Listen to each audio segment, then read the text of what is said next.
खुलुमबाय स्टुडियाव दं आं उदांस्रि मोसाहारि। बैसागु बोथोरा सफैहांबाय, बारदै सिख्लायाबो हायला हुइला मोसाबोलायबाय, बिफां लाइफांफोराबो गोरलै बिलाइ खिलिबोबाय, बेनिनो दालायाव बानानै दाउ खौवौआबो गाबबोबाय। बेजों लोगोसेनो लाइमोन सेंग्रा सिख्लाफोरनि गोसोआबो रंजानो हांखुर जाबाय। बैसागु बोथोरखौ बरायनायजों लोगोसे बैसागु बोथोराव मोसानो बादायलायनो थाखाय बयबो सेंग्रा सिख्लाफोरा लोब लोब ओंखारनानै बर'नि दामग्रा देग्रा खाम, सिफुं, जथा, सेरजा लानानै सोलोंगासिनो दं। थिग बेबायदिनो तामुलपुर जिल्लानि सिङाव थानाय मागुरमारि फुब नावखाथा बाथौ थानसालिनि लांगोनायाव बैसागु बोथोराव मोसानो बादायलायनो थाखाय बे गामिनि लाइमोन सेंग्रा सिख्लाफोरा बयबो लोब लोब ओंखारनानै बैसागु मोसानाय सोलोंगासिनो दं।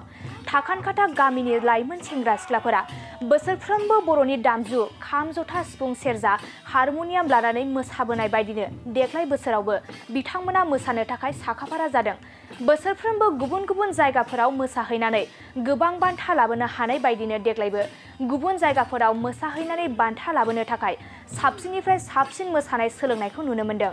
बेनिखायनो बबेबा गामिनि रायजो राजाफोरा थाखानखाथा गामिनि मोसानाय हान्जाखौ गावनि गामिनि बैसागु फोरबोआव लिंहरनो सानदोंब्ला 7896935544 होखानाय जामबुं नाम्बाराव खौरां लाहरनो हागोन होननानै फोरमायदों। आं टकनकाटा गामिनिफ्राय जोंनि टकनकाटा रैसुमै हारिमु आफाद जोंनि बैसागु हान्जानिफ्राय आं बुंदों।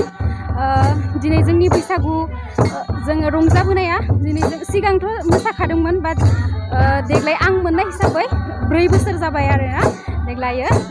बिदिनो जोङो दा गासैबो गाजा गोमजायै रंजादों, मोजां मोनो आरो बिदिनो जोङो अराय सम आरो इयुनावबो जों बिदिनो रंजालांबाय थागोन। नङा, दानि सेंग्रा सिख्ला लाइमोनफ्रा गासैबो ज' ओंखारनानै जुदि जोंनि बैसागुखौ फोथांनानै लाखियोबा जोबोद मोजां जागोन, आं बेखौ खावलायो आरो गासैबो रंजानांगौ। जिहेथु बैसागु फोरबोआ जोंनि बर' हारिनि आंगो फोरबो बैसागु फालिथाय। गोदान बोसोर रंजालि बैसागुनि जोंनि मागुरमारि फुब नावखाथा टकनकाटा सुबानिफ्राय बैसोगोरा आरो उन्दैफोरनिसिम अननाय आरो मान बावनायखौ जासिग्रोनाय थाबाय। देग्लाय 2024 गोदान बोसोरनि जे रंजालि बैसागु फोरबो बेखौ गाजा गोमजायै बरायनायनि मुङै जोङो आवगाय बोसोरफोरनि बायदिनो देग्लायबो जोङो रंजालि बैसागुखौ मोजाङै बरायनो थाखाय आरो गुबुन गुबुन जायगायाव जोङो बादायलायनायाव बाहागो लानो आरो दिन्थिफुंनायाव बाहागो लानो थाखाय साखाफारा जादों। दा बे लेखा हिसाबैनो जोङो थांनाय साननैसो सिगांनिफ्राय दिनैसिम जोङो रिहार्सेल एबा सर' खालामगासिनो दङ। बैसागो मेथाइ गुबुन गुबुन मेथाइफोरखौ जोङो सर' खालामगासिनो दङ। जोङो फोरमायनो लुबैयोदि जोङो टकनकाटा सुबा हिसाबै टकनकाटा रैसुमै हारिमु आफादा 1997 मायथाइनिफ्राय गायसनजानानै दिनैसिम 2024सिम 27 बोसोर जाबाय। 27 बोसोर जानायनि उनाव गेजेराव हयथ' बोसोरसे बोसोरनै जोङो थाथ'दोंमोनब्लाबो थेवबो जोङो जोंनि हारिमुखौ फोथांना लाखिनो थाखाय जोङो नारा नाथाय जुजिबोदों, जोङो नागारनानै दोनथाराखै। थांनाय बोसोरबा सिगांनिफ्राय फिन खेबसेबाव जोङो नाजाबावनानै दिनैनि नैबे अबस्थासिम जोङो सफैनो हादों। थांनाय बोसोरफोरावबो जोङो गुबुन गुबुन जायगायाव बादायलायनायाव बाहागो लादों, बादायलायनानै जोङो माखासे बान्थाखौ मोनबोनो हादों, जेरै साबसिन बैसागो हान्जा, साबसिन बैसागो सिख्ला, साबसिन बैसागो सेंग्रा, बेबायदि बान्थाखौ जों मोनबोनो हादों। जोंनि हारिमुखौ जोङो फोथांना लाखिनो नारा नाथाय जुजिबोदों। जोङो दुखु गोनां बाथ्राया नैबेनोसोदि जोङो जोंनि हारिमुखौ फोथांनो लाखिनायाव जोंहा गामियाव गोरिब न'खर गोजा हिसाबै जोंनि आखायाव थोजासे रांखावरि गैया, जायनि जाहोनाव जोङो जोंनि बर'नि जिखिनि आंगो दामजुफोर बेखौ जोङो थि खालामनानै लानो हायाखैमोन। बे लेखायैनो जोङो जोंनि माखासे ओनसोलनि दैदेनगिरि बिथांमोनाव एसे अनसुंथाइ मोननो थाखाय जोङो आर'ज गाबहैदोंमोन, नाथाय बिथांमोना हयथ' नैबे समाव जोंनो अनसुंथाइ होनायनिफ्राय एसे आद्रायनानै दङ। जों जेबो दुखु मोनाखै बिथांमोनखौ। थेवबो जोङो थांनाय बोसोराव नाजानानै खमैबो जोङो बादायलायनाय आरो बेबायदिनो दिन्थिफुंनाय हाबाफारियाव बाहागो लानानै खमैबो 1 लाखनि बांसिन रां आरजिनो हानानै दा बे रांजोंनो जोङो दिनै जोंनि जिखिनि दामजुफोर बे दामजुफोरखौ जोङो जगार खालामनानै लानो हादों। बे जोंनि थाखाय मोनसे गोग्गाथावना बाथ्रा। दा आङो खावलायनो लुबैदों रायजो राजा नोंथांमोना अनसायगोन आरो अनसायनानै जोंखौ अरायसम थुलुंगाखां होगोन आरो जोंनि बर'नि आंगो हारिमु बेखौ फोथांना लाखिनाया निस्सय नोंथांमोना जोंनो मदद होगोन, बेखौ आङो मिजिंथिबाय।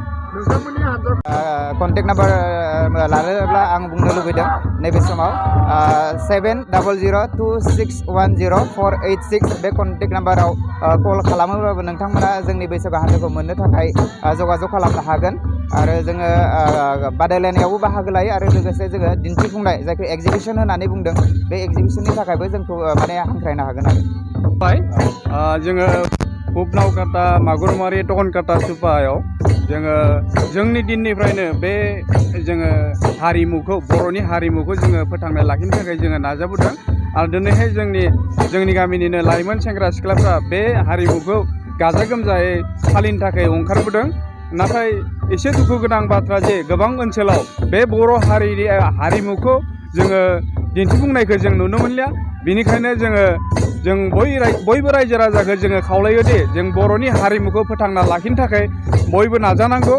आरो बे हिसाबैनो बेबायदियैनो जोङो जोंनि गामिनि लाइमोन सेंग्रा सिख्लाफ्रा जोंखौ नुनानै बिथांमोनाबो माने बर'नि हारिमुखौ फोथांना लाखिनो थाखाय माने गोग्गोमै बिथांमोना गोसो होदों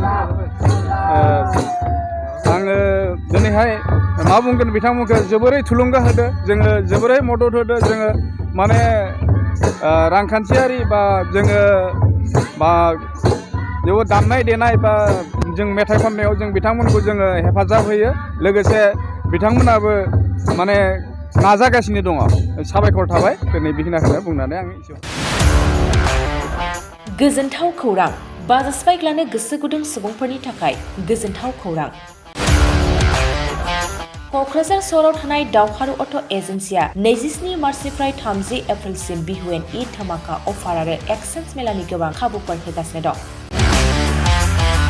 दावहारु अट' एजेन्सिनिफ्राय बायगिरि बिथांमोना 7,999 राङावनो लवेस्ट डाउन पेमेन्ट होनानै बाजाज बाइक लानो हागोन दावहारु अट' एजेन्सि श'रुमजों लोगोसे कारिगाव फेस्टिभ आउटलेट आरो दतमा फेस्टिभ आउटलेट आरो भटगाव फेस्टिभ आउटलेट ब्रान्च श'रुमाव होबाय थानाय बिहु एन्ड ईद धामाका अफार आरो एक्सचेन्ज मेलाव फैनानै नोंथांनि लुबैनाय बाजाजनि बाइकखौ लांफैनो हागोन बाजाजनि बाइक सालायनो मोजां मोनग्रा रायजो राजाफोरनि थाखाय दावहारु अट' एजेन्सि श'रुमा बेनि अनगायैबो गोबां मोजां अफार लाबोदों बेफोर अफारफ्रानो जाबाय जेरै helmet free 5 litre petrol free आरो गासैबो मडेलनि एक्सचेन्ज खाबुआ एभेलेबल जागोन आरोबाव गुबुन मोनसे मोजां खाबुआ जादों 500 रां होग्रोनानै गोसोबादि बाइकखौ नोंथाङा आवगायना दोननो हागोन गोबां बाथ्रा मिथिबावनो थाखाय 60000399878822018193 जानबुं नाम्बारनि गेजेरजों खौरां लाहरनो हागोन